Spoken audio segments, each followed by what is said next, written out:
Alors là, c'est le moment où les gens commencent à nous voir, mais que nous, on ne sait pas encore s'ils nous entendent bien.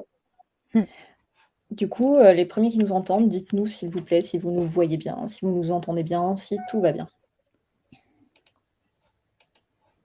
Musique d'ascenseur.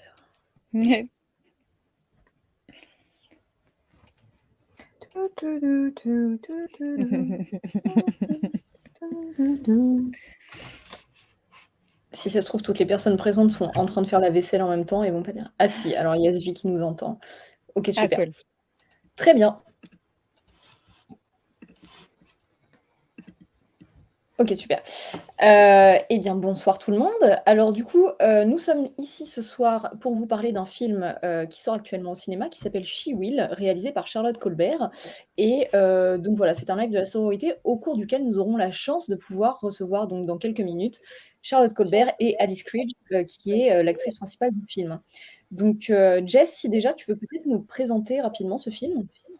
Alors oui, pour vous pitcher un petit peu le film, en fait, c'est l'histoire de Véronica, qui est une actrice à la retraite, qui part en convalescence dans une campagne écossaise complètement paumée, parce qu'elle vient de subir une double mastectomie. Et elle ne part qu'avec sa jeune infirmière, donc Daisy, qui est jouée par Kota Eberhardt. Et en fait, quand elles arrivent là-bas, alors qu'elle veut juste une retraite des plus calmes, elle va tomber en fait sur une espèce d'endroit où il y a d'autres personnes qui sont en retraite, avec des gens très invasifs comme Rupert Everett, notamment un personnage campé par Rupert Everett qui est assez folklorique, on va dire.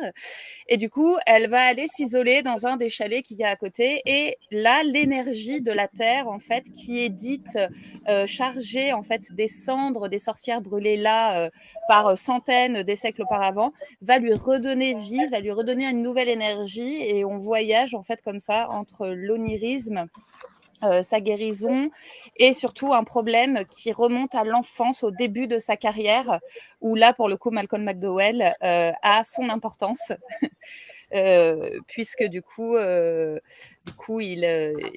y a un vécu, voilà, un traumatisme à comment dire, passer, et il faut qu'elle se venge, en fait, entre guillemets.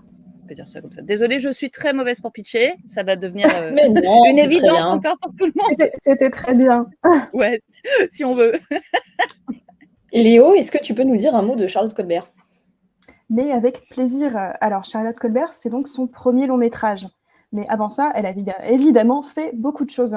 Alors, c'est une réalisatrice qui est surtout basée à Londres, ce qui me plaît beaucoup, moi, parce que j'adore Londres et qu'elle a fait beaucoup de choses en lien à cette ville. Elle a deux casquettes. Donc, la casquette de réalisatrice, que vous allez découvrir si vous allez voir ce film, et la casquette de plasticienne. Donc, elle est également plasticienne. Elle travaille sur vraiment beaucoup de médiums. Donc, elle a fait à la fois de la céramique, fait des espèces de sculptures qui ressemblent un petit peu pratiquement à des virus. Enfin, c'est quelque chose de très organique avec des formes très étonnantes. Elle fait de l'installation photo, bon déjà de la photo classique, enfin, classique entre guillemets, elles sont très jolies ces photos, et de l'installation photo et vidéo où elle travaille sur le corps. On peut notamment voir le corps d'une femme dans différents postes de télévision morcelés, et c'est vraiment très intéressant à regarder, et également de l'installation. Et donc, en fait, à chaque fois, ces œuvres d'art sont en lien avec souvent le genre et un petit peu le langage, enfin, le fait de communiquer, la communication. Donc, je vous conseille d'aller voir. Elle a fait énormément, enfin, elle expose un peu partout, mais beaucoup dans des lieux que j'aime bien à Londres, la Somerset House, la Saatchi Gallery, notamment des expos sur Kubrick, des expos sur David Bowie, si je ne dis pas de bêtises. Sur le non, pas David Bowie, je mélange plein de trucs, pardon. Donc, sur Kubrick, il y a aussi une expo qui a été faite sur le selfie, hyper intéressante. Donc voilà, ça c'est pour la casquette de plasticienne. Mais pour tout ce qui est lié au cinéma, avant ce premier long métrage, elle a fait deux courts métrages. Donc, un que j'aime vraiment beaucoup, qui s'appelle The Girl with Liquid Eye. C'est un film en animation et vraiment une reprise un petit peu d'un conte, mais c'est très joli et très sensible. Et le deuxième, alors, je reprends mes petites notes, c'est The Silent Man, et avec Bill Nighy, je crois. Mais est-ce que celui-ci, j'ai pas réussi à le trouver. Donc, si on trouve un moyen de le voir, moi, je veux bien. Va falloir qu'on lui demande un lien, qu'elle nous Voilà. l'envoie.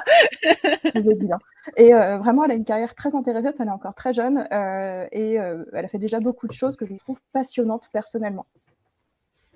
Très bien, donc ça c'était pour Charlotte Colbert, donc qui est la réalisatrice du film. Et l'autre personne qu'on va avoir la chance d'interviewer ce soir, c'est Alice Krige, donc la comédienne principale. Alice Krige qui, a une très longue carrière derrière elle. Elle a tourné dans beaucoup de films de genre, horreur et cetera. C'est aussi une comédienne de théâtre. Elle a fait partie de la Royal Shakespeare Company, qui n'est vraiment pas rien. Elle a commencé notamment dans Les Chariots de feu, donc célèbre film. Vous l'avez vu dans Un été en enfer, La nuit déchirée, dans Star Trek en 96, dans Le règne du feu, beaucoup plus récemment, dans Silent Hill, bref, énormément de choses. Et donc aujourd'hui dans She Will, où elle a un rôle vraiment fait sur mesure pour elle, j'ai envie de dire.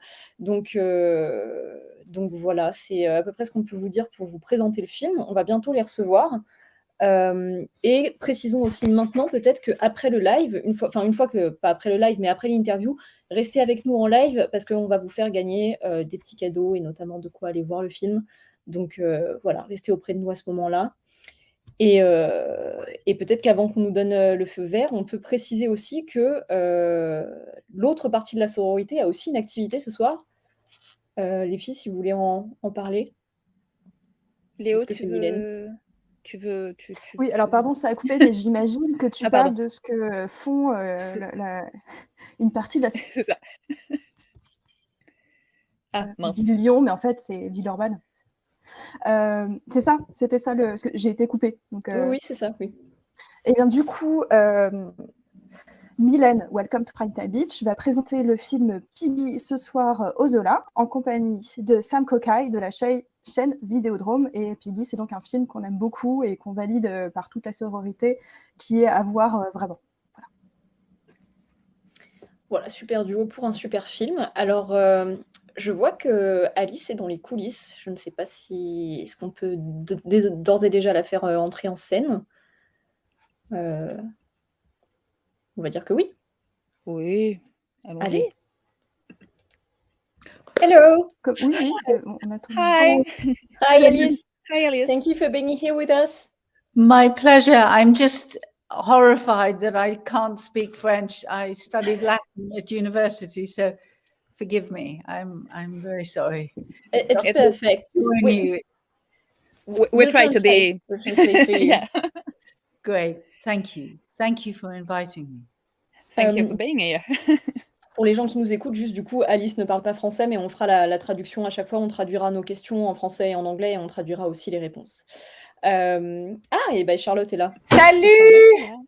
Coucou Charlotte. Hey, comment ça va? Très bien, et toi? Hi Alice. Hello. Alors tout va bien pour toi, Charlotte? Est-ce qu'on peut commencer ou est-ce qu'on te laisse le temps d'atterrir? Oui, excuse-moi, j'arrivais pas. J'ai dû downloader toutes sortes de trucs. Mais ça y est, je suis là. J'ai essayé des potions magiques, mais j'ai pas réussi. Très bien. Alors, on commence avec une question? Je me lance, les filles, et comme ça, vous prendrez ma suite. C'est d'abord une question pour... the first question is for Charlotte. What's your connection to the myth of witches? And have you always been interested in it? Or did it come to you through today's feminist perspective? Et je dis juste la question en français, excuse-moi. Quel est ton rapport au mythe de la sorcière? Est-ce que c'est une figure qui t'a toujours passionnée ou est-ce que c'est venu avec le regard féministe d'aujourd'hui? Oui, c'est tellement intéressant. C'est vrai que la figure de la sorcière a été pas mal utilisée, évidemment, par les féministes depuis les années 70. Et cette idée de réinterpréter une histoire de persécution, de la différence, etc. Et c'est assez intéressant parce que c'est vrai qu'en Écosse, il y a un énorme per capita. Oh my God, je suis désolée, j'arrive plus à parler français. On peut le dire en anglais ou il faut le dire en français? Oui. There's it's so crazy because when we went to Scotland, and Scotland's obviously got this huge sort of per capita amount of people who were prosecuted as witches, and it's such a bizarre thing to think of, like this institutionalized violence that's sort of orchestrated by government and by basically powers of authority that are completely established within the world. And I was always very interested in that, and like kind of the rise of like the nation state and you know, the persecution of localized powers, and this idea of like centralizing education and like sort of destroying like voices of knowledge and alternative knowledge in some ways, and yeah, it's really fascinating, and I guess constantly relevant, you know, this idea of persecutions, I guess. Alors, je fais une petite traduction, du coup, tu me dis si jamais tu veux rajouter des choses ou si je me trompe. Mais du coup, Charlotte disait que ce qui l'a toujours passionné, c'est le fait qu'en Écosse, notamment, il y a un énorme pourcentage de gens qui ont toujours été persécutés, en fait, pour avoir été des sorciers ou des sorcières, enfin, à l'époque de la chasse aux sorcières, et que ce qui l'a fasciné, c'était le fait qu'il y ait cette espèce de violence et de persécution vraiment institutionnalisée par les pouvoirs en place, pour aller supprimer les gens et le pouvoir, pas le pouvoir, le savoir qu'ils portaient, et que voilà, c'est quelque chose qui l'a toujours fasciné, et que bah, c'était un petit peu au cœur, on va dire, du projet et de son inspiration. Il y a d'ailleurs une campagne incroyable en Écosse qui est en train d'essayer de faire pardonner tous ces gens, surtout des femmes qui ont été persécutées et condamnées pour sorcellerie. Ouais, c'est 2 filles qui font ça et elles sont incroyables. Ah, c'est intéressant, c'est super ça. Les filles, si vous voulez enchaîner avec une question. Ouais, moi je continuerai bien.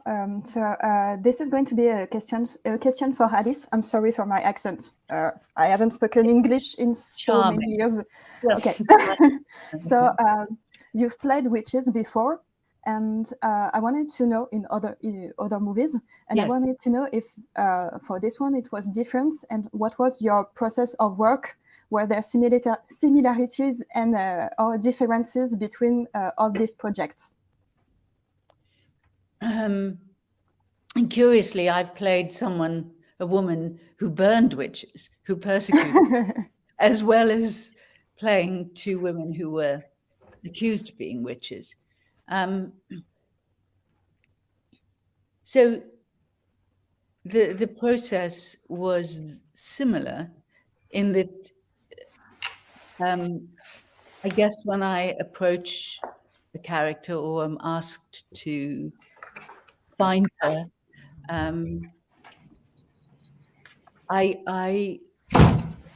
it is always beginning with an empty space. I have the script, and I had Charlotte, who was my security blanket. I held on to her every day.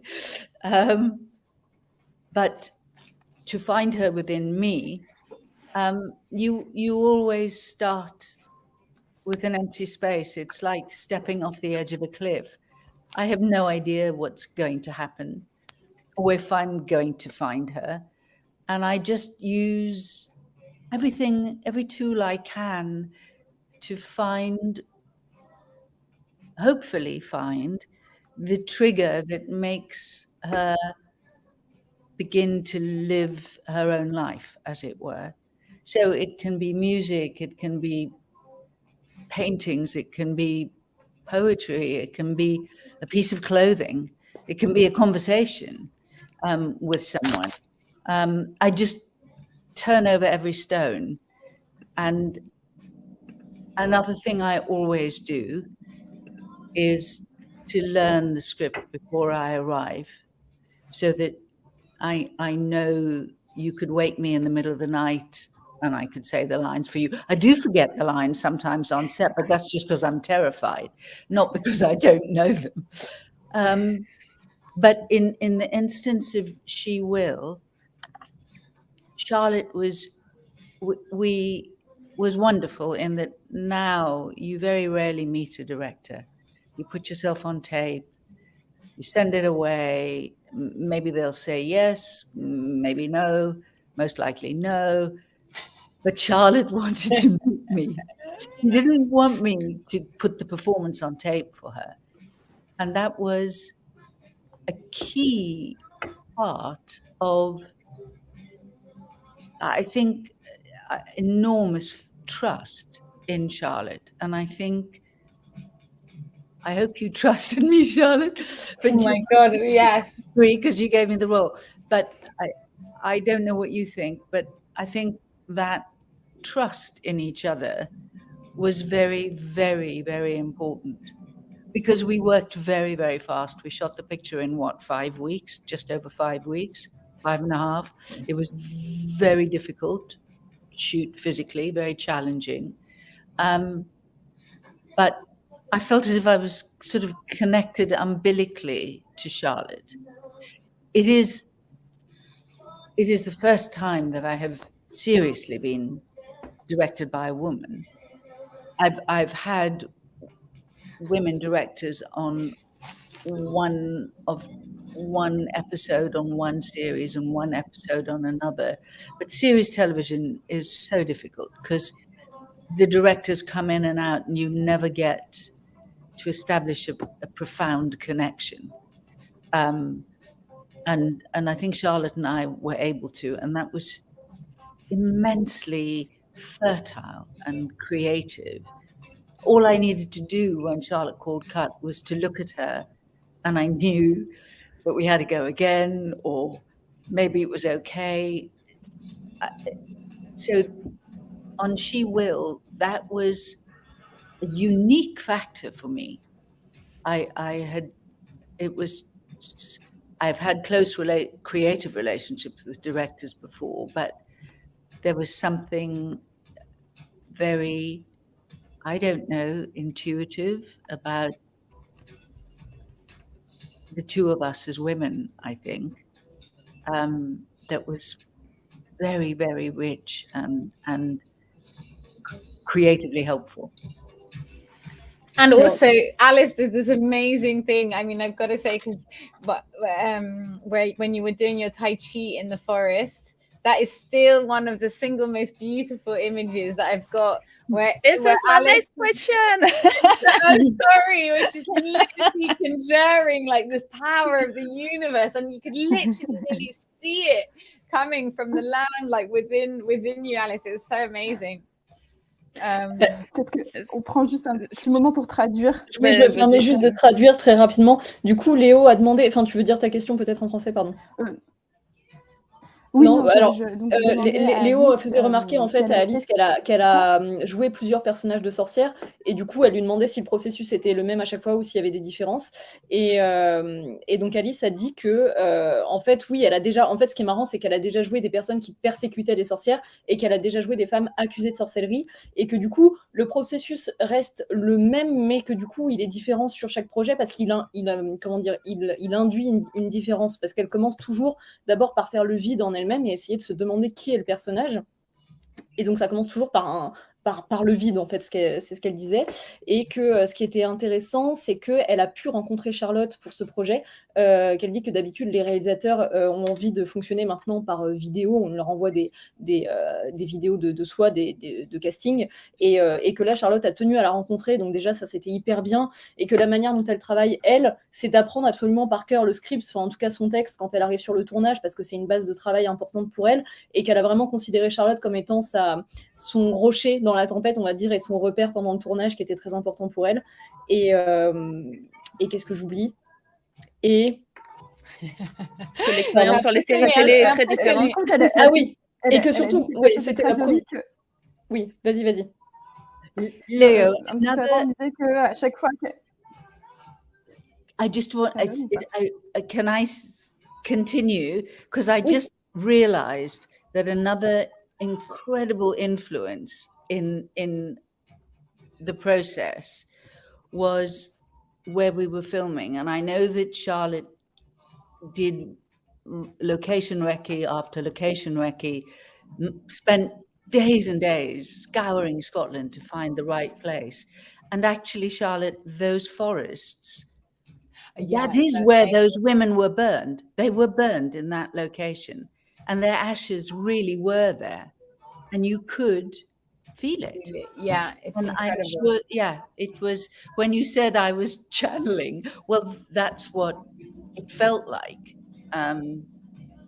Their presence, and there's another thing that was very, very powerful for me, was that Charlotte asked us to look at nature, to look at the stars, to look at the earth, and the trees, and they became a very powerful, potent force in the story, and that was very helpful too, in her journey, because that's what happens to her. She becomes immersed. Alors, du Now I'll coup, be je- quiet. Yeah. Non, pas de souci, no problem. Donc, Alice nous racontait aussi tout à l'heure que Charlotte, c'est la première réalisatrice avec qui elle travaille vraiment sur un long métrage et que c'est différent sur des séries où elle a déjà eu affaire à des réalisatrices sur quelques épisodes, mais que c'est pas du tout la même connexion. Donc voilà, il y a une connexion vraiment spéciale entre Charlotte et elle et que c'était très particulier de travailler sur ce projet-là, sur ce sujet-là, en particulier avec Charlotte et le fait qu'elles soient toutes les deux des femmes. Et du coup, elle racontait aussi que là, Charlotte a passé beaucoup de temps à chercher le lieu où tourner, les forêts où tourner, et que ce sont des forêts dans lesquelles des sorcières ont réellement, enfin des sorcières, des femmes accusées de sorcellerie ont réellement été brûlées, et que ça se ressentait en fait, enfin on va dire que cet esprit habitait le tournage et qu'il y a une réelle connexion qui s'est faite entre Alice et son rôle et justement la mémoire des femmes qui ont été exécutées à cet endroit, quoi. Je me permets d'enchaîner avec une question du coup parce que j'en avais sur la forêt. Moi, j'en avais une qui allait avec ce qu'on disait, mais c'est pas grave. Bah, juste après, tu la poseras juste après. Okay. Charlotte, why did you choose fantasy? Pardon, c'est pas ça que je voulais dire. The way you film the forest is quite distinctive and takes a big place in the film. So how did you come with this? Ouais, la forêt, c'était toujours un personnage, comme dit Alice. Et donc, l'idée, c'était vraiment de trouver un moyen de donner une voix une voix à travers la musique etc., mais aussi à travers la cinématographie et de donner une voix à ces personnes qui avaient été, dont il y avait eu un désir de les oblitérer, de les brûler, de les détruire complètement.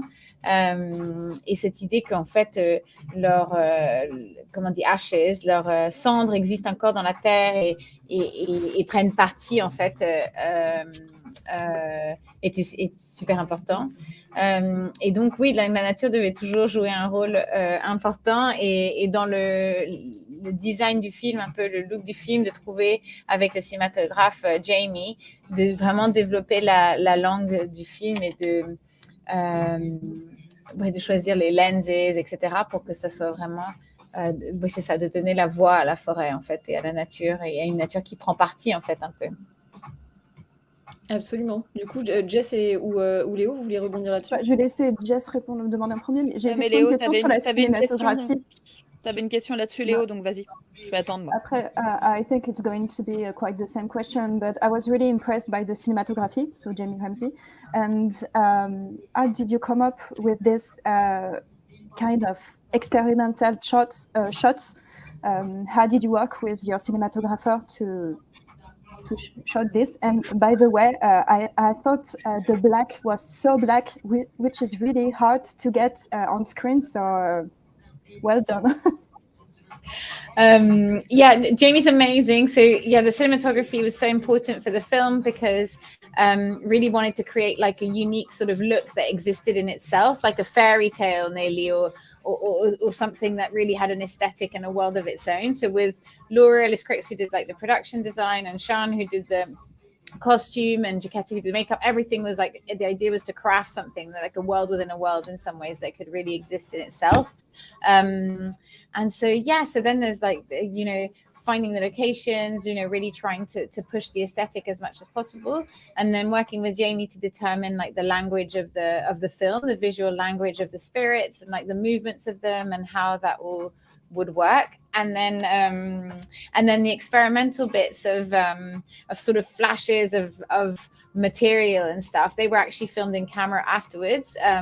In a friend's kitchen table, he called Michael Surrealist Woods, who used to do the special effects for Nicholas Rogue, and who I met randomly in the street because he's quite a sweet, funny character. I'm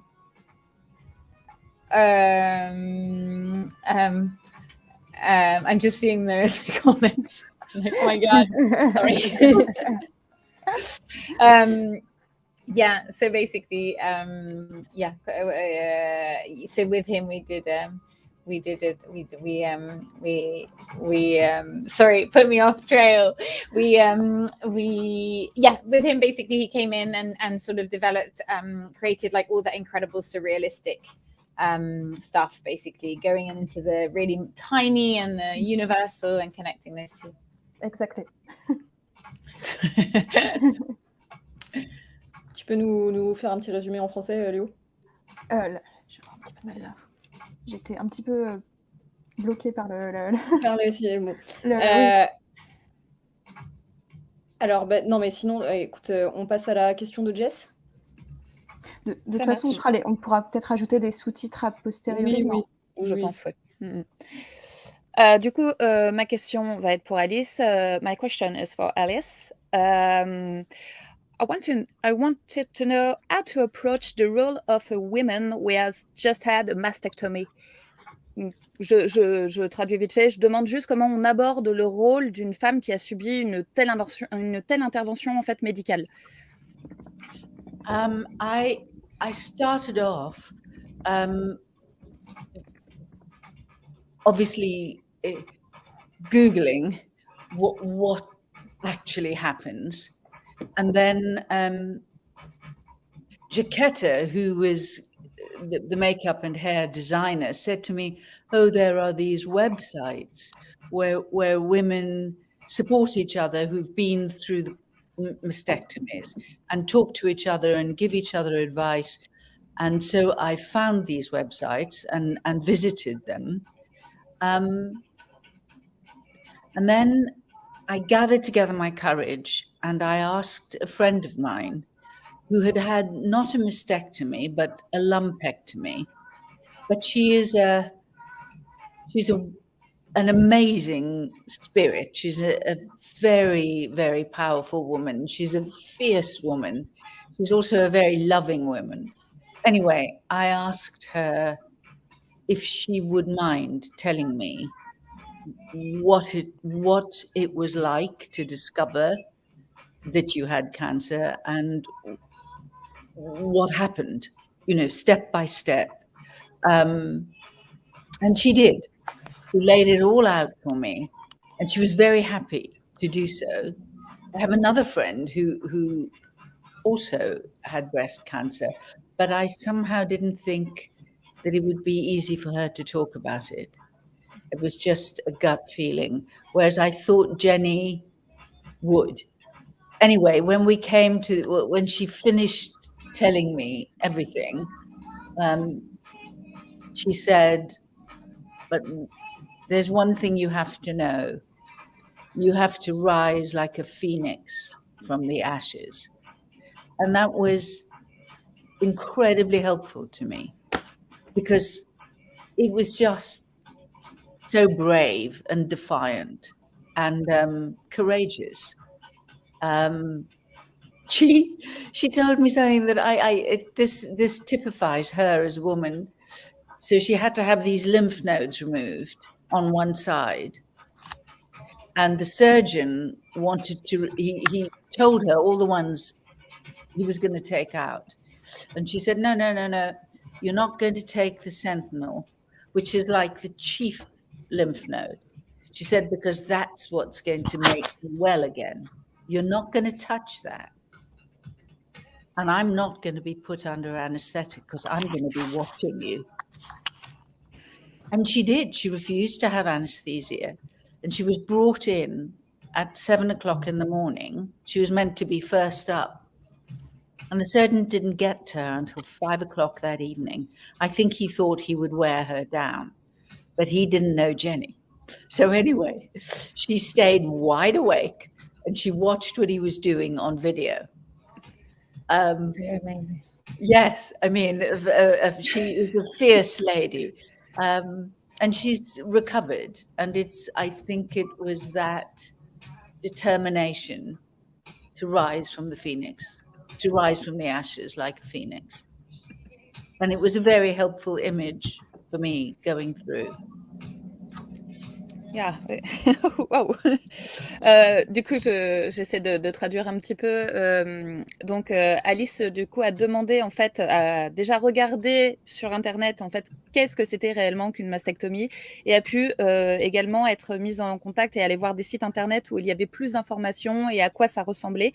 Et puis, elle a demandé à certaines de ses amies qui avaient eu un lymphome ou ce genre de choses-là près de la poitrine, du coup, au niveau de la poitrine, qu'est-ce qu'elles avaient ressenti, comment elles avaient vécu les choses. Et l'une d'entre elles, donc Jenny, qui est a priori une femme extraordinaire, effectivement, lui a expliqué vraiment tout en détail et lui a dit à quel point c'était important de se mettre dans la position d'un phénix qui va renaître de ses cendres, en fait, quand on guérit, en fait, de ça. Et après, du coup, elle explique un petit peu plus qu'elle n'a pas voulu d'anesthésie pendant l'intervention et qu'elle voulait vraiment être consciente de tout ce qui se passait. Enfin, it's an amazing story. It's, si je peux continuer juste 2 petites secondes. I think in the role of Veronica, you seem to be very inspired by this story. Yes, I was very inspired. I just felt as if it gave. It just is. It's just hope in the face of such difficulty and darkness. To take a hopeful position, it's just very brave, very courageous. Oui, du coup, je demandais à Alice, enfin, j'avais cette sensation par rapport à la réponse qu'elle vient de nous faire que, bah, effectivement, cette amie et cette histoire l'a vraiment inspirée pour le rôle de Véronica, parce qu'il y a vraiment cette dimension de renaissance, justement, par le feu, le phénix, tout ça et tout. Et Alice me confirmait effectivement que ça l'avait beaucoup inspirée, et notamment la bravoure et la force, en fait, qui est là pour transparaître et pour se relever. Enfin, ouais, c'est super impressionnant. Jenny of Newer screening. Jenny came to the screening. Yes, she did. So I met her in New York when we opened in New York. It was amazing. Yeah. It was really really special having her. And you had your other friend also who was like a descendant of a woman who was tried in Salem. Yes. Which was crazy as well. So that was sort of, because there's that amazing quote, like, we're the granddaughters of the women they didn't burn. And there's something quite extraordinary. But then literally we meet like your friend who's come, you know, and for whom the story was obviously like very connected to her in history as well. Yeah.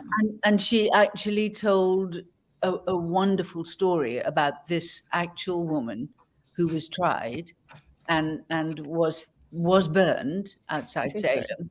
So the night before she's burned, she's executed, she writes a letter to the judges. And she says, I know this letter is not going to save me. But she lays out how she believes a situation like this should be handled in the future for justice to be done. And they actually took on board what she said, and subsequently the law was changed. So it's so interesting, these stories of such courageous women. They're so inspiring.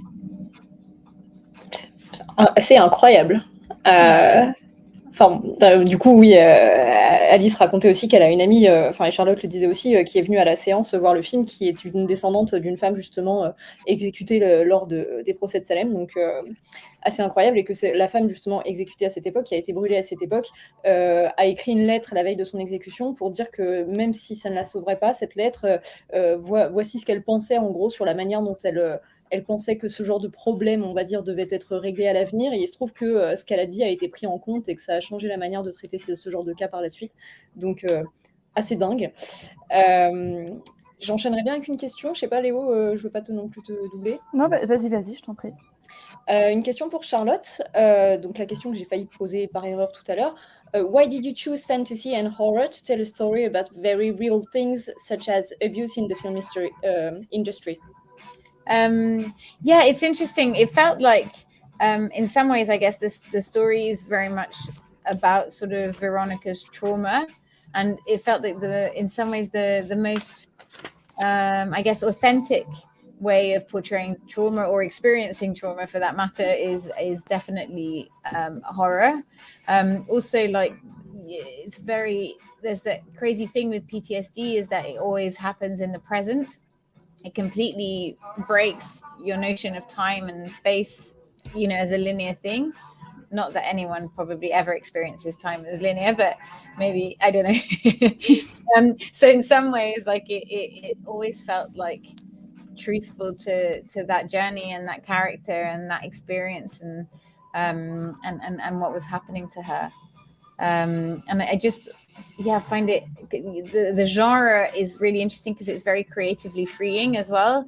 I feel like it can really push the boundaries of like aesthetic, and you can sort of, you know, see a bug crawl out of someone's nose and not be that surprised. It sort of belongs within the language of the film. So I feel like it's an amazing space to really push and question societal things, and really also make aesthetic explorations, and it's so rich in that medium. I mean, when you look back at all the history of it, I mean, we were talking about it with Jess actually when we met in Paris, and that whole sort of how fertile it is, and how then all the inventions that are done, also a lot, and explorations that are done within also like B horror movies, are often then brought out into the mainstream and explored in other mediums in a way.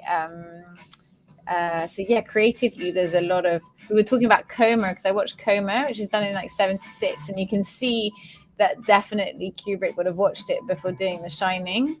It's really interesting because, you know, one, like, you know, so it's just quite fascinating, that pushing of boundaries through that medium. I don't know, maybe because the community around it are actually really sweet as well. Je demandais à Charlotte, du coup, pourquoi est-ce qu'elle avait choisi le fantastique et l'horreur pour raconter des choses aussi concrètes et réelles que les violences au sein de l'industrie du cinéma, parce que le film parle aussi beaucoup de ça. Et donc, elle disait que, en fait, le genre, et l'horreur, la fantastique, c'est un genre qui permet énormément de créativité et de représenter des choses peut-être de manière plus juste, de l'ordre de l'intime, comme le syndrome post-traumatique ou ce genre de choses. Et que du coup, voilà, c'est souvent un type de cinéma qui permet une créativité, une liberté qu'un cinéma plus mainstream n'autorise pas forcément. Les filles, si vous voulez poser une question. Oui, alors... Vas-y, Léo. Je vais commencer en français, je la dirai en anglais, je vais faire l'inverse cette fois-ci. J'ai vraiment beaucoup aimé l'évolution du traitement du corps dans le film. À savoir, au début, on a tous ces plans très serrés sur le corps d'Alice, qui le déshumanise un petit peu, pour arriver à la fin à des corps beaucoup plus larges, où elle semble beaucoup plus apaisée et être beaucoup plus puissante. Comment est-ce que toutes les deux vous avez travaillé dessus? Je la pose en anglais. I really like how the evolution of the treatment of the body in this movie. First, you have this kind of close-ups to Alice's body, that kind of dehumanize it, and at the end you have larger shots where you can feel she feel better, she feel powerful. So how did you both work on this? Yeah, I guess like the body was really important in terms of holding history, and the land and body and stuff hold stories. And I guess yeah, we were interested in exploring that way of reclaiming things that hurt you, and sort of claiming them as your strength, whether it be like this new body in a way, and this new wound, and this new this sort of healing process, and I guess the you know the wounds from her past, and as you said at the beginning, the surgery, I guess, triggers that sort of questioning, and that whole process of confronting mortality, and therefore revisiting stuff that was hurtful, harmful, traumatic, I guess. But Alice, you're probably it was just in terms of where she started and where she ended. I think we were very careful that it was like stripping away layers that had been both imposed on her and that she had imposed upon herself as a defense, as a protection. The mask, I mean, she talks about it right at the beginning. But if you look at her clothing, it was like armor, you know, this facade of the preconception of a movie star, or, you know, and slowly as you go through, she strips away, or the whole series of events helps her to shed all of this stuff that's not her. And in the end, she's in this fabulous red slip. So she's shed all the exterior stuff that's not her. And in the end, you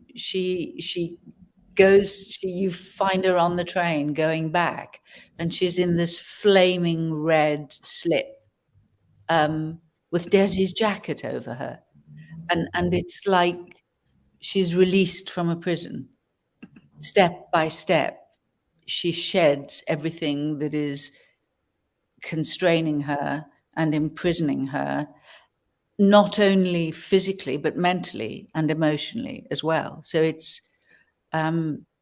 really a rebirth, isn't it? Or a rediscovery, as you shed the trauma. And there's a line in the script, the sequence where she and Desi are talking to each other through the mirror. That was such a beautiful way of shooting it, Charlotte, because they were talking about such difficult things that for them to not actually have to look at each other, but to talk to each other through the mirror, allowed the first sort of expansion of intimacy between them. It had been building slowly, the trust and the affection, but that moment enables them to be totally free with each other. And it was, I think, a masterstroke on your part to shoot it through the mirror. But she says, imagine being able to love again. That's where the whole process has taken her. And another thing that I so loved about the story, and that was incredibly helpful to me finding Veronica, was the relationship with Desi. It's so rare to see such a friendship developing between an older woman and a very much younger woman, and that reaching across the so-called age gap. I was incredibly touching to me and very hopeful for the future. Kate is so sweet as well. She's such a wonderful character. But it's so fun, the mirror thing, and this fact I'm always really interested in that kind of thing of like how, you know, even if someone paints you, or you know, that kind of gaze that opens up when you don't actually look at each other. Like, it's really interesting. Like if you're at the hairdresser, you know, you end up like really like confiding because you're not actually looking at each other. Yes. There's something Exactly. you know, and also you're doing something which is like allows you to get, it's really interesting. But I always think like there's something in that as well, like in the sitting for someone or painting someone, how you start discussing and talking, and actually there's that funny relationship that's like just incredible. It just exists within that parenthesis of that moment, and you feel like safe in it, kind of like speaking to a stranger in a bar and confiding your life story that you'd never tell like some close relative. It's so mad, you know. But the freedom of that, it's so exhilarating as well. I love those moments as well where you can that's the thing I missed the most during the whole lockdown thing, was the fact of not being able to meet random people and random strangers and just chatting and just, you know, coincidence in some ways, like weird encounters and meetings, and just you know, breaking those cycles of predictability. You know, it's so important, I think, like pushing, I don't know, sorry, it's the mirror, it's nothing to do with the film. It's like But- a movie, yeah. But actually telling that story of how she sheds stuff was everyone participated in that process, because Jaquetta, hair That's and makeup amazing. designer, came up with the idea of her hair being braided throughout, and it's finally in that scene that the touch becomes one of great affection as Desi unbraids her hair for her. She's held touch at an arm's length, and when Desi first touches her, she says "ow," and it's by the end, her hair is undone, and it's like Desi has helped her to step out of the prison. Okay. It's not any hair as well, it's Alice's hair, which is like a whole other thing. I mean, like, holy smokes. Amazing. So cool. Beautiful hair, by the way. Jess, tu veux poser une question ou j'y vais? J'ai juste une petite anecdote que Charlotte m'a racontée la semaine dernière quand on s'est rencontrés. Elle m'a raconté, donc la question sera pour Alice, hein, mais je fais d'abord vite fait en français. Elle m'a raconté que Alice faisait comme des petites danses rituelles avant les prises, et je voulais savoir si du coup c'était spécifique au rôle de Véronica, ou si c'est quelque chose qu'elle faisait, ou si c'est que le personnage lui a donné un côté un peu sorcière, justement. This question is for you, Alice, again. I've met Charlotte last week, and she told me that you did sort of ritual dances before the takes. Was it especially for the role of Veronica, or do you do that for all your roles, or do you feel a little bit witchy in this place, maybe? No, what I was doing, and I've never done it for another character, but it just seemed necessary. I was walking a Bagua circle.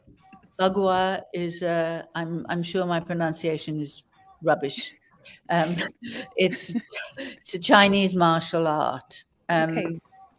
There are three: Tai Chi that everyone learned, but Jingyi, which was taught to the Emperor's guard, and Bagua was a form that was taught to nuns, to Buddhist nuns. It's very beautiful, actually. It works on a circle. The whole thing is turning, and I'm no good at it at all, but I do know how to walk the circle and very basic forms. I never had the time to study it the way my husband has studied it. But what it does do, strangely, is I can't explain it. It connects you to the earth, but it also somehow draws down power, and the circle, because your body is in a talk, you're constantly circling. It kind of winds up power and energy. I don't know how it does it, but so I guess I was just trying to gather everything that I could from the forest and the earth for the scenes. And it felt as if it was really rooting me in the forest.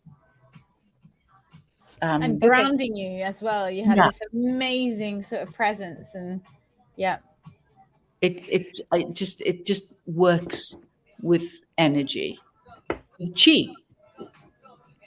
Ok, donc du coup, en fait, Alice disait que c'était seulement pour ce rôle qu'elle avait fait ça, et du coup, c'est pas tant de la danse que plutôt un petit peu des comment on dit, des mouvements de tai chi, en fait, circulaires, et en fait, elle explique que elle arrivait à faire ça, à se presque ritualiser dans ça avant chaque prise, pour réussir à capter vraiment l'énergie des lieux de la terre, et à s'imbriguer en fait dedans. Voilà, en gros. Thank you. Léo, est-ce que tu veux poser une question? Ouais, enfin, sauf si tu m'en posais une d'abord, je sais pas si Vas-y. Moi, j'ai une question un peu conclusive pour Charlotte, donc vas-y d'abord. Je vois quelle question c'est. Oui, alors j'ai beaucoup aimé en fait finalement les petites touches d'humour qu'il y a dans ce film qui est finalement assez sombre, assez puissant, notamment un petit peu par la manière d'écrire cette espèce de retraite qui fait un petit peu Club Med bizarre et grâce notamment à l'acteur Rupert Everett. Du coup, est-ce que c'était un petit peu prévu dans le film ou est-ce que c'est venu lors du tournage, ce côté un petit peu plus rigolo parfois, avec des guillemets quand même? Oui, le personnage de Theodore que Rupert joue, il était toujours un petit peu comique et absurde. Et Rupert a vraiment amené encore plus de ça en lui, parce qu'il a dit j'ai déjà dîné plein de fois avec ce personnage Tyrador qui se prend très au sérieux. Oui, donc il avait ce rêve d'avoir de faire ses cheveux un peu à la manière de sa grand-mère et de s'ajouter une petite perle et des talons. Non, c'est quelqu'un qui est vraiment aussi plus grand que l'espace et qui a ce côté où juste même physiquement, il est tellement grand, même assis avec les autres, sa tête fait 3 fois la taille des autres. Donc, il a vraiment ce côté un peu, il était intéressé d'explorer ce côté plus fraudulent, un peu de la guérison, quelqu'un qui promet le monde, mais qui finalement n'offre pas tellement. Pardon pour ce français.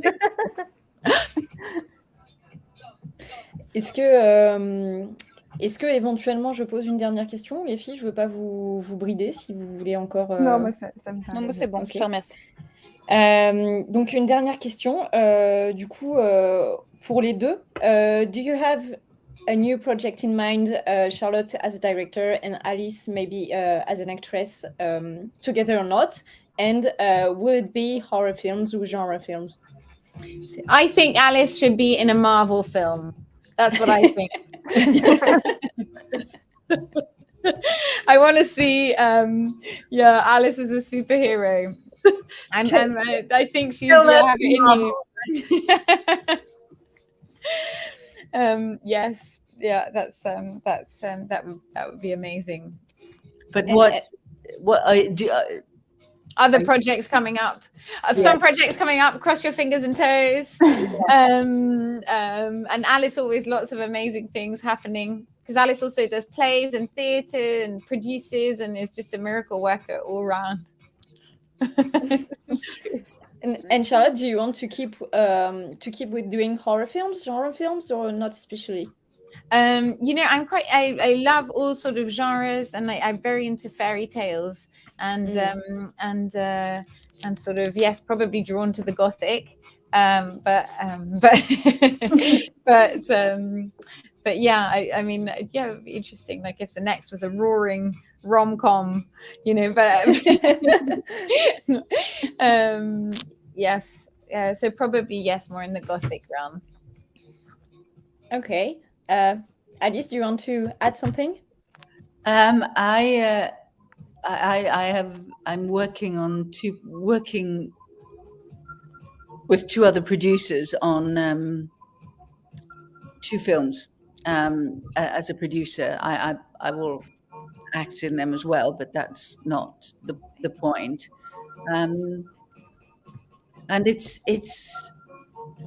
so hard to get money. I mean, because they're all serious projects.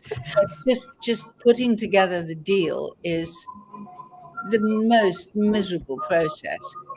But actually, the whole process of then creating the film, the project, is fabulous. I mean, very, very exhilarating. Working as a producer. So wish me luck and keep your fingers crossed. Okay, yes, but we can't wait to see your new projects to you both. So thank you very much for being for taking the time to answer all our questions. Sorry for our English. Sorry for my total lack of French. And thank you for this wonderful film. I hope that many people will have the chance and the pleasure to see it in theaters. So thank you again. Congratulations. And Thank you so much, guys. Yeah, Love your thank you. channel Thank and you so everything. It was so nice meeting in Paris. And I'm sorry Yeah. for I'm basically hidden in a closet with some really weird music and like some crazy lights. And I'm really sorry. Like I'm literally piled on some chairs. Like anyway. You Don't are say it, sorry. please. Music, like. I know. I was like, I can't turn the bloody speaker off. I thought it would be like a really quiet little spot, but not at all. I was Anyway. wondering where it come from. Exactly. Anyway, lovely to see you girls, and Yeah. thank you so much for your support. Thank you so much. Thank Thank you you, very Alice. Thank you, Charlotte. Bless Bye. you. Bye. Bye. Bye. Alors, Pardon. Une petite joie. c'est bien parce que Alice est encore connectée, elle peut encore nous entendre. Mais oui, on est tout à fait. Ne partez pas les gens, parce que nous, on va continuer à vous parler un peu et à vous faire gagner des choses. Donc, ne partez pas tout de suite. Mais en tout cas, on était ravis, comme on peut le voir, de recevoir Charlotte et Alice, qui nous ont raconté des choses passionnantes. Je m'y attendais pas du tout sur l'ancêtre, enfin la descendante de la nana qui a été brûlée à Salem et tout, mais genre, mon Dieu. Mais incroyable. Ouais. C'est dingue. Parce que c'est vrai qu'à la Projo, Charlotte nous avait expliqué que effectivement là où ils avaient tourné, c'était effectivement bien un lieu où beaucoup de femmes dites sorcières et de sorciers avaient été brûlés. Donc que la terre était vraiment chargée de ces cendres et que ça faisait vraiment cette tourbe. Mais de là à avoir carrément en fait une descendance concrète dans son entourage, c'est assez impressionnant quoi. C'est dingue. Ah ouais. Ouais. Ça donne vraiment un frisson de se dire aussi justement qu'elles ont tout, enfin que Charlotte s'est vraiment démerdée pour trouver un lieu justement pertinent par rapport à ça et aller tourner là-bas et parce que c'est vraiment mis en scène dans le film, vous le verrez si vous allez le voir au cinéma, faites-le, que comment dire, la présence vraiment dans la terre matériellement des cendres, etc. est vraiment mise en avant et le fait que voilà c'était vraiment présent au tournage, c'est assez fou et vertigineux de se dire ça. Ouais, c'est fou. En tout cas, non, ça c'était trop cool. Donc du coup, merci à Mensch Agency d'avoir permis cette rencontre. Et ce qu'on va faire maintenant, du coup, c'est maintenant qu'on vous a bien parlé du film et bien donné envie de le voir, enfin j'espère, c'est qu'on va vous faire gagner des places pour aller le voir. Des places et des pins, comme les magnifiques pins qu'on a aujourd'hui. Ils sont vraiment très beaux. Attends, je vais essayer de me rapprocher de l'écran. Super beau. On a tout clairement. On est toutes les deux. Je pense que faut pas faire de capture d'écran maintenant là. Voilà, genre Ne ça faites brille et aucune. tout. Ils sont trop beaux. C'est trop beau. Et en plus, Et il y a carrément 2 attaches derrière et du coup Oui, c'est c'est- très c'est- pratique comme c'est des gros pins. ils tiennent très Bien, bien. mais, costaud. du coup, c'est vrai qu'à dépincer, enfin moi je l'ai déjà galéré à bien le mettre, donc je vais pas le faire pour le. Ne le dépince garde. pas, t'inquiète. Non. J'ai fait. Et en plus, sur le petit carton, c'est beau parce que derrière, il y a écrit ici. Ce qu'il y a sur le t-shirt de Jess. Ce qu'il y a sur le t-shirt de Jess. Je ne montre pas mes boobs, hein. Je ne montre pas mes boobs. J'essaie de vous montrer le t-shirt. Je crois que c'est plus haut. Oui, voilà. En gros, ça dit pourquoi est-ce qu'on nous apprend à avoir peur des sorcières et pas de ceux qui les ont brûlées vivantes. Donc, très belle citation qui correspond très bien au film. Coucou Marwan. Et donc, du coup, bref, on va vous faire gagner tout ça. Moi, j'avoue que je ne me suis pas trop posé la question, mais les filles vous ont préparé justement un petit quiz pour vous faire gagner ça. Et donc, la première personne qui répond dans le chat correctement à la question gagne une place. C'est une place et un pins ou c'est une place? Alors, c'est un lot de 2 places, c'est ça? Alors, à en chaque fait, fois c'est un carton, C'est un carton. sur lequel il y a 2 places. Vous pouvez venir avec quelqu'un. Vous n'êtes pas obligé d'aller au cinéma tout seul. La personne avec vous ne paye pas non plus. Et un pins avec. Magnifique. Et il y en a il 7. y a Il y en a 7 gagnants. Voilà. 7. Bravo. Alors, une première question. Allez, ça part. Jess, Tu veux que je Jess, pose la vas-y. Jess, vas-y.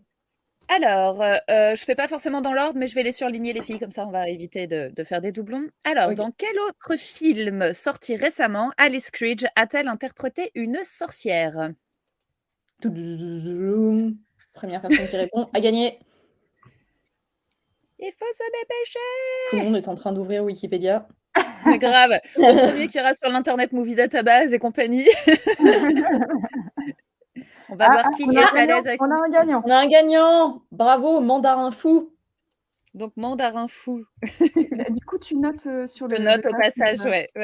Attends, Bravo, qui remporte donc 2 places et un sublime pins. Donc 2 places pour aller voir She Will. Bravo. Et bien deuxième question maintenant. Attends, je me mets sur la petite page. C'est je toute ne une mettais organisation, pas vous savez. Ah, ce si vous petit saviez. moment, problème technique. Désolée, parce qu'en plus ma connexion est vraiment pas bonne. Tu me dis hein, si tu veux, je les ai devant les yeux. Si, au cas où Bah, ça vas-y, me gêne écoute, pas. pose la deuxième. Je réponds. Ok. Alors, tac. Quel est le nom du personnage joué par Malcolm McDowell dans le film culte de Stanley Kubrick? Et si en plus on a le titre du film, c'est parfait, mais je pense que vous savez dans quel film quand même a joué, dans quel film de Kubrick a joué Malcolm McDowell. Donc Malcolm McDowell, on le rappelle, qui est présent au casting de She Will et De qui a She un Will. rôle hyper intéressant, hyper méta par rapport à sa carrière. Donc cette question n'est pas du tout vaine et sans lien avec le film, au contraire.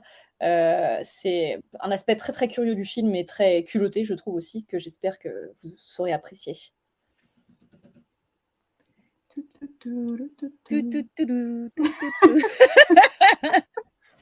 On n'arriverait pas à refaire une aussi belle musique que celle de Charlotte. Qui, la pauvre, était planquée dans un placard tout ce Mais temps. grave. Robert, non, c'est pas Robert. Non, c'est pas Robert. Concentrez-vous. Concentrez-vous un petit peu, s'il vous plaît. Est-ce qu'on accepte le prénom? Est-ce qu'on a le nom de famille? On a le nom de famille? Oui, moi je sais qu'on a le nom de famille, nous. Non, je dis est-ce qu'on a le nom de famille? Ah pardon, je pensais que tu regardais. Non, allez, non mais je suis à la fois sur la liste et sur le live. Non, on accorde. Allez, on accorde. Bravo François. Allez. François Olivier, bravo. François Olivier. Qui remporte de même 2 places pour aller voir She Will ainsi qu'un très superbe contente que ce pins. soit François Olivier. Ah, François Olivier. Bon, comme ça, j'avais envie. Ah, ouais, c'est que moi, j'ai tout le monde le connaît. Les réponses à voix haute aussi, peut-être, non? C'est Alex Delarge. Alex Delarge, voilà. Dans Orange Mécanique, au cas où on n'aurait pas compris. Ah. Voilà. Alors, bien essayé Renaud, mais du coup, non. Vas-y, là, je peux poser une question. Ah, tu peux? Vas-y, Go. Je peux. Ça y est, le document s'est ouvert, ma connexion a décidé. Ok, tu peux y aller. Alors, quel est le nom de l'ouvrage utilisé lors de la chasse aux sorcières par les inquisiteurs pour les reconnaître? Là aussi, ça fonce sur Google. Ouais. Je vais rouvrir le document parce que moi, j'ai bien une réponse, mais je n'ai pas vérifié que c'était la bonne. Si, je suis sûre que c'est ça. Tu veux gagner des places et un pins?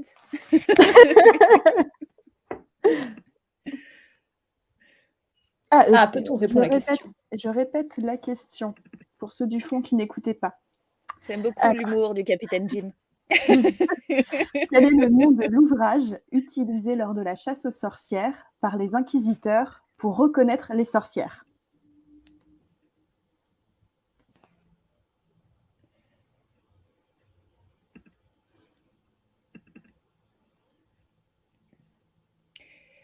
Je vois qu'il y a Duarte,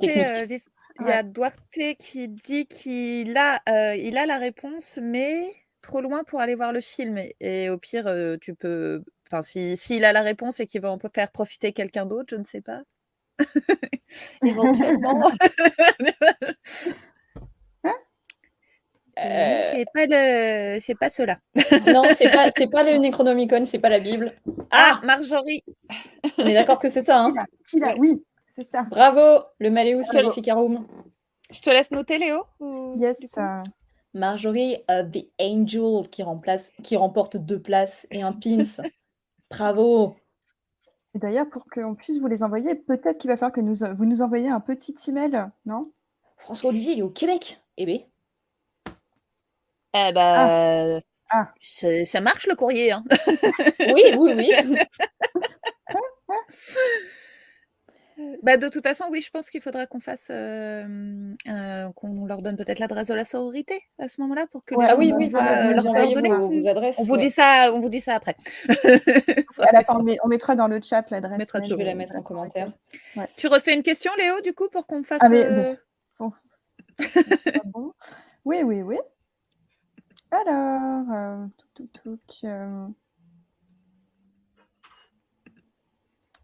Alors, petite question facile pour ceux qui ont suivi le live.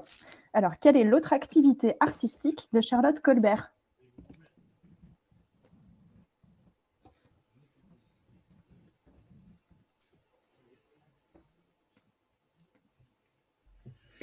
Vous n'étiez pas attentif.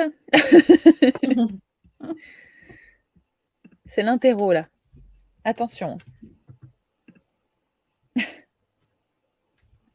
Ouais, bah, si, du coup, si, ça marche. Si, Ouais. ouais. Oui, La oui, oui, ça va. taxidermie.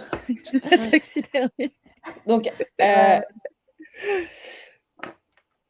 vas-y, Léo, annonce De quoi? la bonne réponse. Ah bah oui. Ah bah oui, du coup, plasticienne, donc artiste contemporaine, effectivement, ça marche, mais bon... Ça fonctionne. C'est Ouais. pas très spécifique, mais on va dire que ça Ouais, fonctionne. ouais, On va allez, dire que voilà, allez. ça Allez. passe. C'était plasticienne, l'exacte bonne réponse, mais c'est pas mal. Ouais. Bravo, donc bravo, Captain Jim, mystérieuse personne. Mystérieuse personne, quoi. On ne sait pas qui On c'est. trouvera un Inconnu. moyen de te faire Inconnu au suivre bataillon. tes lots. Voilà. Bon. Donc, bravo, Captain Jim, tu gagnes. Une prochaine question. Alors, du coup, je reprends pour une prochaine question. Dans quel film Rupert Everett interprète-t-il un gardien de cimetière? Bien sûr, alors ça, vous êtes obligés de l'avoir. Ouais, grave. Mais je devrais même demander l'année de la sortie, logiquement. De toute façon, si vous allez sur Google, vous allez la trouver. Oui.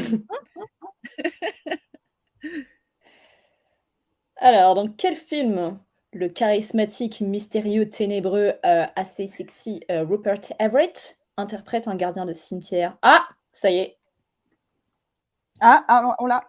Ah, on l'a. Bravo, Dexidouz 2.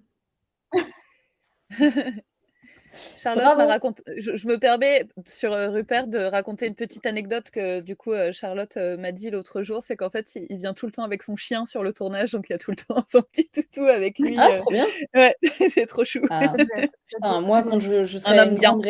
Quand je serai une grande réalisatrice, je n'engagerai des acteurs et des actrices qui ne viendront qu'avec leur chien Mais grave, pour avoir obligé. plein sur les tournages. Ah, mais Je grave. suis déçue qu'on lui ait parlé du petit renard dans le film.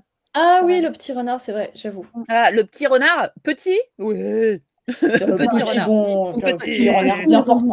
Petit renard qui se tire bien, hein. Il y a un super renard dans le film, allez voir le film. Voilà, le renard qui s'appelle Basile, du coup, et qui a mangé un petit peu trop de gâteau, on va dire. Donc c'était des... Je note pour Duarte Visram, c'est bien ça. Yes, bravo. Hop. Donc c'était Della More et Della Morte. Oh, j'ai toujours Je peur pose une d'inverser, question c'est pas Della Morte, Della Morte, Della More. Oui, Ouais. ok, pardon. Ah, tu dis que c'est pas ça, Léo? Ah, Il y avait quelqu'un. Ah si, il y a Doc Sidious Si, qui si. l'a dit en premier, pardon. C'est moi qui ai Oui, mal oui. lu. Désolée. Petit. Voilà, hein, ça suit pas, ça papote. Non, bah et ça puis suit après, pas, hein, ça fait du blabla. voilà. Ça fait du blabla. Il reste combien de lots à gagner encore? Il en reste 2. J'en pose une, t'en Deux. poses une. Ouais. Bon, tu vas poser une question, Judith. Tu n'as pas posé de question. Non, parce que j'arrive pas à retrouver le document, donc allez-y. Pardon. Très bien. Alors, je pose ma question. Ouais. Alors, quel est le nom de l'initiative lancée par plusieurs professionnelles femmes de l'industrie cinématographique hollywoodienne pour dénoncer les violences et inégalités dans le cinéma?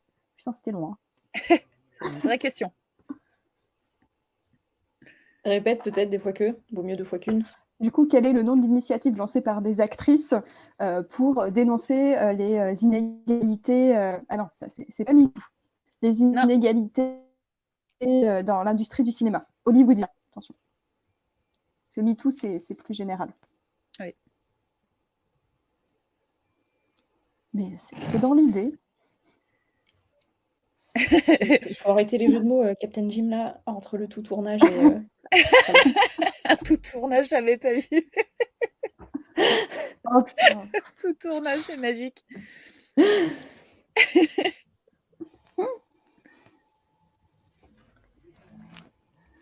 Le...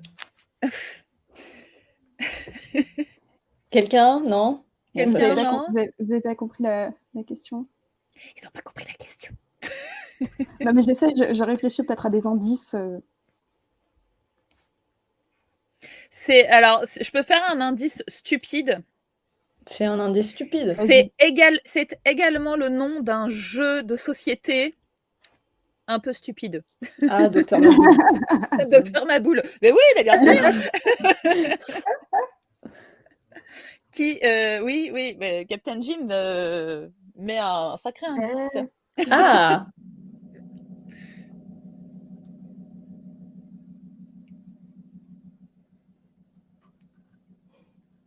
J'ai eu une espèce de réverb écho chelou qui est arrivé. J'ai un truc, mais vraiment de la sorcellerie, quoi.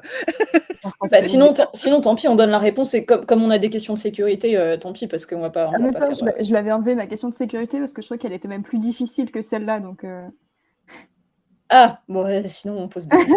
Sinon on improvise des questions plus Non, on faciles. posera. Bah, si tu veux, je passe à la mienne qui est facile pour le coup, et puis on en bidouille une entre-temps. Et du coup, si vous pouvez C'est ça. donner la réponse. Alors là, oui, vas-y Léo, je t'en prie, donne Oui, la oui, réponse. c'est Time's Up. Donc un Ah jeu de oui, société je- vraiment stupide. Mais très très bien ce jeu de société. Oui, mais je l'aime beaucoup. Hein. Mais bon, ça fait. Ah oui, si, je l'aime beaucoup.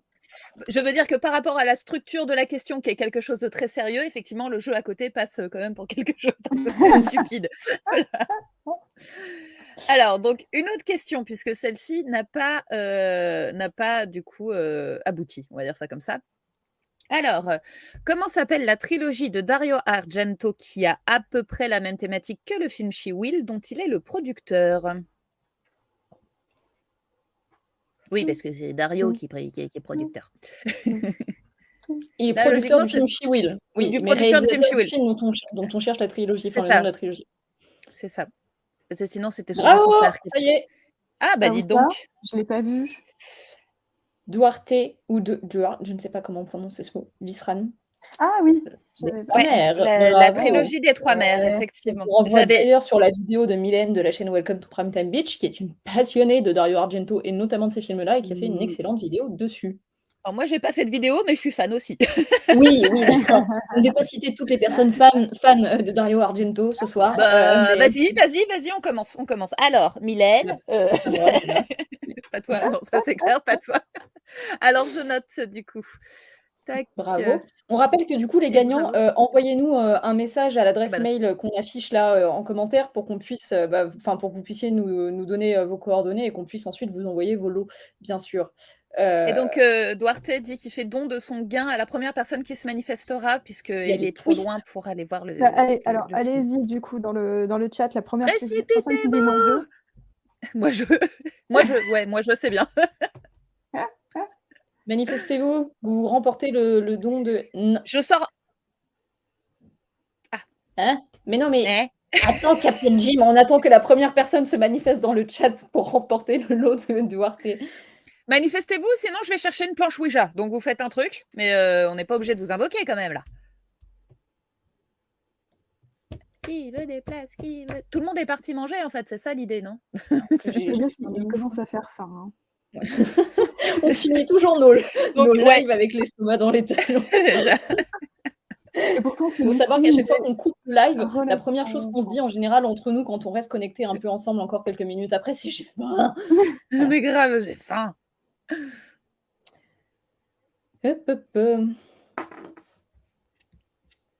Très bien. Tout le monde a déjà vu le film ou a déjà des places ou a déjà le quiz. Est-ce que Duarte a des amis en France, du coup, qui pourraient éventuellement y aller à sa place? Comme ça, on Ah, peut, ça y est, Marwan. Bah, Ah, Marwan.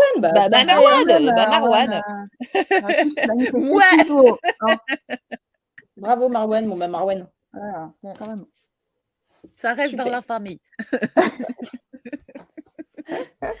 Parfait. Et donc, une dernière question pour faire gagner une dernière personne. Eh ben, Judith, t'en inventes une parce qu'on en a posé trois chacune. Moi, je vous laisse trouver parce qu'apparemment, on n'aime pas mes questions. Donc, si, on les aime, les questions. Nous, en tout cas, on les aime.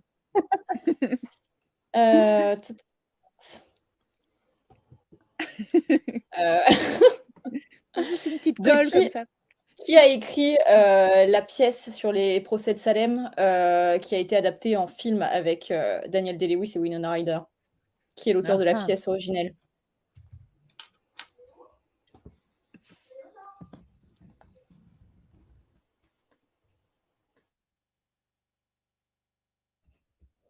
Plop, plop, plop.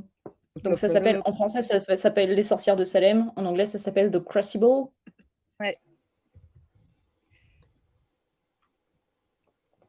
La pièce a été écrite en 1953 et le film, film est plus récent. 57. Il y en a un en 57. Le premier film, c'est en 1957. Ah oui, du coup, moi, le film avec Daniel Day-Lewis et Winona Ryder, c'est 96. Il est plus, oui, il est plus tard. C'est pas 57, ouais. La question, je répète, qui est l'auteur de la pièce Les Sorcières de Salem ou The Crucible en anglais, qui a inspiré le film sur les procès de Salem avec Winona Ryder et Daniel Day-Lewis. Come on, guys. Allez, on est fort. C'est pas si pire comme question. Non, bah non, clairement. Oui, c'est Bonne ça, réponse, c'est ça. oui. Ouais. Laissons à quelqu'un la possibilité de dire le vrai nom. Alors, pour ceux qui ont vu le film Blonde qui est sorti il y a quand même pas longtemps, normalement, vous avez la réponse. Ouais, clairement. Parce que ça a été le mari de Marilyn Monroe. On donne de gros indices. Mm.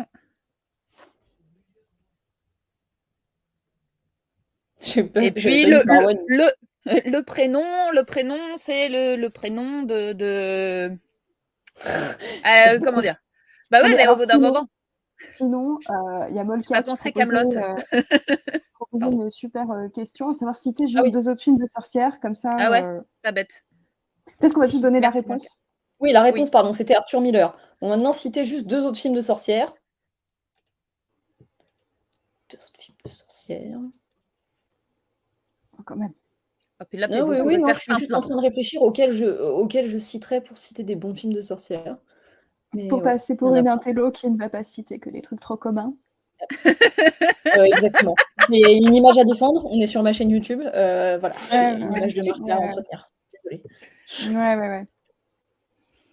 Allez, must be the season of the witch. Excusez-moi. Il y a 20 personnes qui me Je vais regardent. me mettre à chanter, maniez-vous. Tout le monde est en train de faire la vaisselle en même temps parce que. Je pense. Mais non, mais toi, tu joues pas. T'as dit que tu voulais pas jouer.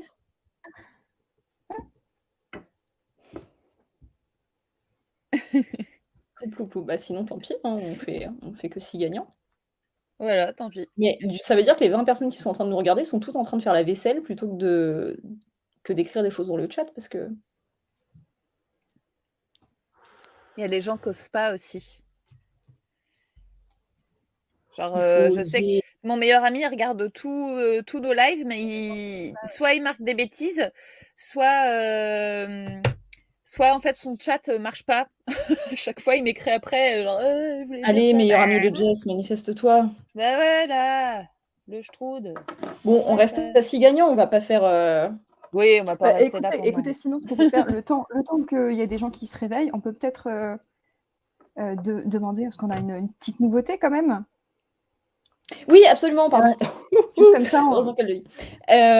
Donc, en fait, il faut savoir que notre collectif, donc, qui existe, comment dire mais attends, regarde, il y a quelqu'un qui se manifeste là. Allez, hop, Manu.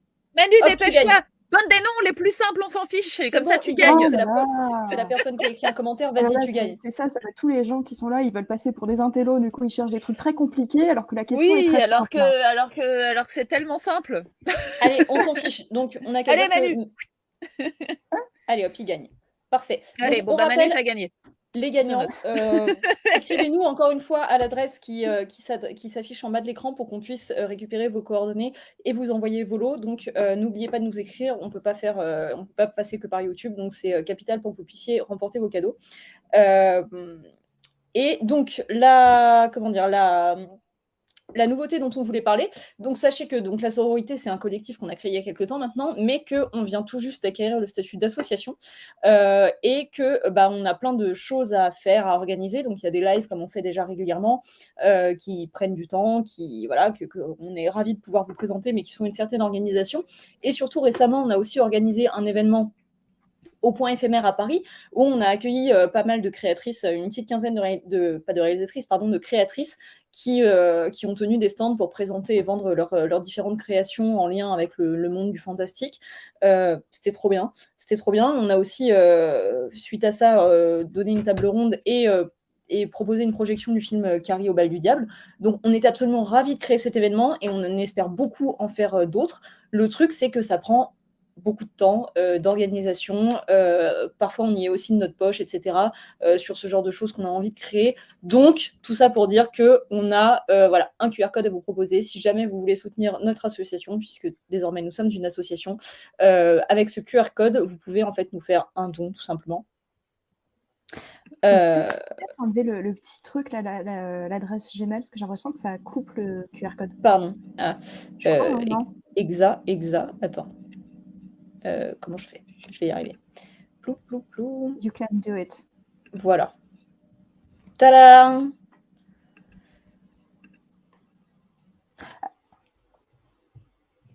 Donc, voilà. Donc, via ce QR code, vous pouvez soutenir notre association. C'est très important. Ça nous aide beaucoup. On aimerait beaucoup pouvoir organiser de nouveaux événements comme celui qu'on a fait, qui en plus s'est vraiment super bien passé. Les gens avaient l'air contents. Donc, ça nous a fait hyper plaisir et ça nous encourage vraiment à vouloir continuer sur cette lancée. Donc, bref, voilà. J'espère que vous... Voilà, si vous le pouvez, si vous le souhaitez, vous ferez un petit geste, que ce soit ce soir ou une autre fois. En tout cas, voilà, c'était une nouveauté dont il fallait qu'on vous parle parce que c'est important pour la bonne continuation de l'association. Donc là-dessus, je pense qu'on va pouvoir conclure ce live. Donc on rappelle que She-Will est sorti en salle hier. Donc vous pouvez aller le voir au cinéma ces jours-ci. N'hésitez pas, foncez, c'est important. On remercie évidemment... Charlotte Colbert et Alice Cridge, du coup, d'être venus répondre à nos questions. C'était vraiment très, très précieux pour nous de les avoir ici. Merci Mensch, du coup, Mensch Agency pour avoir organisé ça. Merci Alba Film et merci Dario Argento à la prod. D'accord. Voilà. Merci Dario. Très bien. Les filles, est-ce que vous voulez ajouter quelque chose? Parfait, tu as tout dit. Ouais, t'as tout dit. Merci à tous. Merci à Mensch, merci à Alba, merci encore à Alice et à Charlotte d'être venues. Et allez voir She-Will en salle. Vraiment, ne vous privez pas, quoi. Voilà. Pour les Parisiens, en ce moment, il est notamment au Publicis, qui est une super salle avec en général une super qualité de projection et de son. Donc voilà. Absolument. Merci beaucoup aux personnes qui ont participé dans le chat. Merci à ceux qui ont joué. Bravo aux gagnants. Merci à vous les filles. Voilà, vive le monde, vive la vie. Vive nous. Allez, on va manger maintenant. Voilà, bonne app et bonne soirée. Bonne soirée tout le monde. Salut. Salut à tous et bonne soirée. Bonne soirée.